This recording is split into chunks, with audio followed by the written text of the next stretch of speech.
அஸ்ஸலாமு அலைக்கும். வாழ்க்கையின் உண்மை இதுதான். ஒன்று ஆசைப்படும்போது அது நமக்கு கிடைக்காது. அது கிடைக்கிறப்போ அந்த ஆசையே இருக்காது. வாய்ப்பு கிடைக்கும் பொழுதெல்லாம் பிறரை மனதார வாழ்த்துங்கள். பிறரை வாழ்த்தும்போது இறைவனால் நாமும் வாழ்த்தப்படுகிறோம். நம் வாழ்வும் சிறப்பாகிறது. உன் வாழ்க்கை இருளாய் இருப்பதற்கு எதுவும் செய்ய வேண்டாம். ஆனால் ஒளியாய் இருப்பதற்கு உழைத்தே ஆக வேண்டும். வாழ்க்கையின் நடிக்க கற்றுக்கொள். அழ வேண்டிய இடத்தில் அழுகை வரவில்லை என்றாலும் அழு. பிடிக்காத ஒருவர் கண்முன் நின்றாலும் புன்னகைத்திடு. வலிக்கவில்லை என்றாலும் வலித்தது போல் துடி. மனம் உடையவில்லை என்றாலும் உடைந்தது போல் மௌனமாக இரு.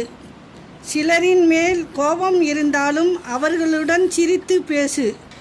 ஏனெனில் இங்கு எல்லாம் நடிப்புக்குத்தான் காலம். உண்மையாக இருந்தால் ஒதுக்கி வைக்கப்படுவாய். முகத்தை காட்டக்கூடிய கண்ணாடி மனதை காட்டிவிட்டால் இங்கு பல பேர் நல்லவர் வேஷம் போட்டு சுற்ற முடியாது. அஸ்ஸலாமு அலைக்கும்.